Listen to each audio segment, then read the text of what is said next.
नमस्कार, एक बार फिर से मैं आप सभी के सामने उपस्थित हूँ बेहद महत्वपूर्ण टॉपिक के साथ। जैसे कि आप सभी जानते हो कि जो प्राइवेट स्कूल्स थे, उनकी फीस को लेकर के बड़ी मारामारी चलती रहती थी। कई बार जो अभिभावक हैं वो धरने पर बैठ जाते थे, कई बार बच्चों को ह्यूमिलेट किया जाता था क्लास में खड़ा करके कि तुम्हारी फीस नहीं सबमिट हुई है। उसको लेकर के नियम कायदे कानून हैं, ऑलरेडी बनाए गए हैं और मनमानी फीस हाइक कर रहे थे बहुत ही ज्यादा। तो इसलिए फाइनली आज क्या किया गया, जो दिल्ली के प्राइवेट स्कूल मनमानी कर रहे थे तो उसको लेकर के विधानसभा में फीस निर्धारण का एक विधेयक पेश किया गया है।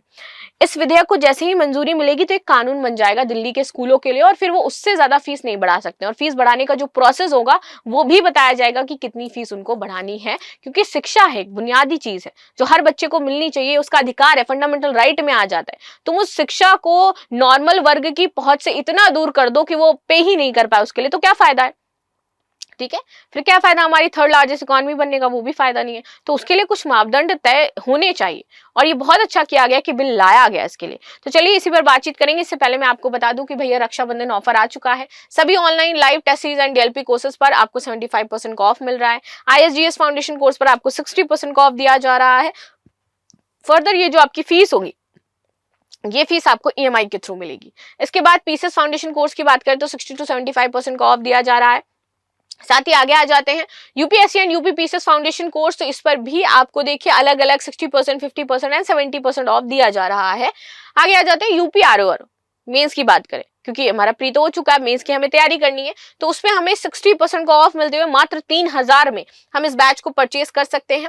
इसके बाद बात कर लेते हैं नेक्स्ट, हमारे पास ऑप्शनल कोर्सेज के लिए भी 50 to 60% ऑफ है एंड फर्दर फीस आप यहाँ पे जमा कर सकते हो 2 बार में।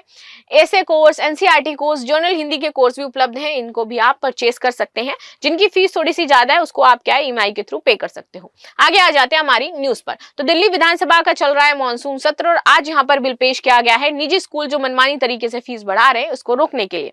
इस बिल का नाम हो जाता है स्कूल शिक्षा फीस निर्धारण विनियम में पारदर्शिता विधेयक।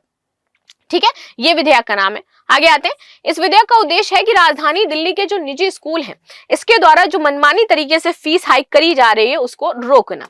आगे आते हैं, दिल्ली सरकार का यह स्पष्ट कहना है कि शिक्षा एक मौलिक अधिकार है और सब तक इसकी पहुंच होनी चाहिए। यही मैंने भी आपको बोला कि भाई ये तो मौलिक अधिकार है, फंडामेंटल राइट है हमारा, ये हमसे कैसे छीना जा सकता है, वो भी एक पैसे का इस तरीके से बना करके कुचक्र। हर बच्चे को गुणवत्तापूर्ण शिक्षा मिलनी चाहिए, फीस की वजह से कोई बच्चा स्कूल ना छोड़े, ऐसा नहीं होना चाहिए।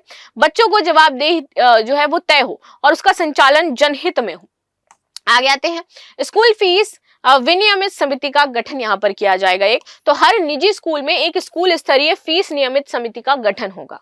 ठीक, जिसका कार्य होगा स्कूल द्वारा प्रस्तावित फीस की जांच करे, निगरानी करे और अनुशंसा करे कि ये जितनी फीस ले रहे हैं।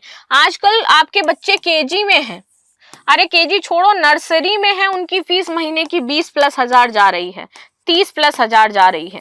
क्या करा रहे हो भाई ऐसा तुम नर्सरी और केजी में? तुमने 2-4 खिलौने दे दिए उसका तुम 20 से 30 हजार रुपए लेने लगे। कैसी कैसी एजुकेशन के नाम पे तो उनको घंटा कुछ नहीं आ रहा है, लिटरली नहीं आता है। आप पता नहीं क्या क्या पढ़ाते, रोज प्रोजेक्ट ही बनवाते रहते हो, उनके अंदर स्किल्स डेवलप नहीं हो रहे हैं। किस बात का पैसा ले रहे हो? आगे आ जाते हैं, आगे बात करते हैं फीस निर्धारण के आधार। फीस तय करने के दौरान निम्नलिखित पहलुओं को ध्यान में रखा जाएगा। सबसे पहले कि स्कूल आपको क्या सुविधाएं दे रहा है, जो अवस्थापना सुविधाएं हैं, इंफ्रास्ट्रक्चर जिसको हम कहते हैं, वो कैसा बना हुआ है स्कूल का, उस हिसाब से भी तो आप फीस लोगे ना। हाँ, इतनी लागत लगी है तो आप पैसा ले रहे हो। शिक्षकों और कर्मचारियों को आप वेतन कितना दे रहे हो, सारा पैसा अपनी जेब में रख रहे हो कि टीचर्स को भी तुम अच्छे टीचर्स हायर करके उनको अच्छा पैसा दे रहे हो। भौगोलिक स्थिति और स्कूल की श्रेणी, कहाँ तक आपका स्कूल है, 5th तक है, 8th तक है, 12th तक है। इसके बाद व्यय से आय का अनुपात, एक्सपेंडिचर इनकम रेशियो देखा जाएगा, जितना पैसा सालाना मतलब मंथली आप दे रहे हो और उस कितना आपके पास आ रहा है। छात्रों की संख्या और संसाधनों की आवश्यकता देखी जाएगी। समिति की संरचना, एक शिक्षक प्रतिनिधि जो शिक्षकों के बीच से चुना जाएगा, 1 या 2 अभिभावक प्रतिनिधि होंगे जो विभिन्न कक्षाओं में से चुने जाएंगे और स्कूल प्रबंधन का एक प्रतिनिधि होगा। प्रमुख नियम, तो समिति में सामाजिक विविधता और लैंगिक प्रतिनिधित्व का विशेष ध्यान रखा जाएगा। कोई अभिभावक लगातार 2 बार से अधिक समिति का सदस्य नहीं रहेगा। समिति को हर साल 15 अगस्त से पहले कम से कम 1 बार बैठक करना अनिवार्य ही होगा। फीस प्रस्ताव और उसकी प्रक्रिया। प्रत्येक स्कूल को हर 3 शैक्षणिक वर्गों के लिए फीस ढांचे का प्रस्ताव तैयार करना होगा।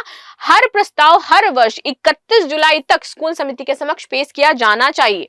समिति इस प्रस्ताव पर विचार करेगी और उसे मंजूरी देने, संशोधन करने या अस्वीकार करने का अधिकार वो रखती होगी। उसके पास इतना तो पावर हो गई। यदि सहमति ना बने, मान लीजिए ये समिति और प्रबंधन के बीच 15 सितंबर तक समझौता नहीं हो पाता है, तो ये मामला आपका जाएगा जिला शुल्क अपीलीय समिति, डिस्ट्रिक्ट फी एप्लीकेशन कमेटी, वहां पर भेजा जाएगा एंड देन उसके आगे निर्णय लिया जाएगा। अब ये जो जिला शुल्क अपीलीय समिति है, ये क्या है? ये इनके बीच जो विवाद होगा, विवाद का कारण जो होगा उसका निपटान करेगी। अब इसमें कौन कौन शामिल होगा? इसमें होगा जिला शिक्षा अधिकारी, चार्टर्ड अकाउंटेंट, स्कूल प्रतिनिधि और अभिभावक प्रतिनिधि। विशेषताएं, इस समिति का निर्णय 3 शैक्षणिक वर्षों तक बाध्यकारी ही होगा। यदि किसी पक्ष को निर्णय में आपत्ति है तो वह उच्च संशोधन समिति यानी कि हायर रिवीजन कमेटी में अपील कर सकता है जाकर के। उल्लंघन पर दंड और प्रावधान भी मिलेगा कि अगर स्कूल ने इस विधेयक का उल्लंघन किया है, पहली बार नियमों का उल्लंघन 1 लाख से 5 लाख, बार बार कर रहा है 2 से 10 लाख, निर्धारित राशि लौटाना 20 दिनों के बाद जुर्माना 2 गुना, 40 दिनों के बाद 3 गुना और हर 20 दिन में ये आगे बढ़ता रहेगा। 12 उल्लंघन की स्थिति में स्कूल प्रबंधन के सदस्यों पर पद ग्रहण करने से रोक और भविष्य में फीस प्रस्ताव देने का अधिकार समाप्त हो जाएगा। ये पूरा प्रोसेस मुझे लगता है बहुत ही बेहतरीन विधेयक तैयार किया गया है। इसमें जो कमी रह गई वो आप लोग बता देना कि क्या और ऐड होना चाहिए, राइट? क्योंकि आप ज्यादा सफर कर रहे हो। आप जो बहुत अभिभावक हैं वो अपने इन्हीं वजह से काफी ज्यादा सफर कर रहे हैं कि भाई उनकी सैलरी है मंथली 70,000 80,000 कमा रहे हैं और 50,000 या फिर 20,000 या ऐसे तो पे ही कर दे रहे हैं, तो क्या वो इनकम आगे फ्यूचर में फिर कितना महंगा होने वाला है स्टडी। तो ये सारी टेंशन उनको बनी रहती है। तो आपकी क्या राय, अभिभावकों की स्पेशली क्या राय, वो मुझे जरूर बताइएगा।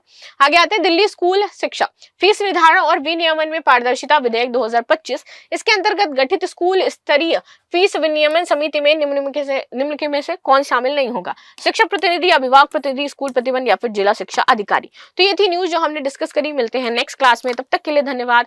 लाइक शेयर सब्सक्राइब करना बिल्कुल भी ना भूलें and thank you so much.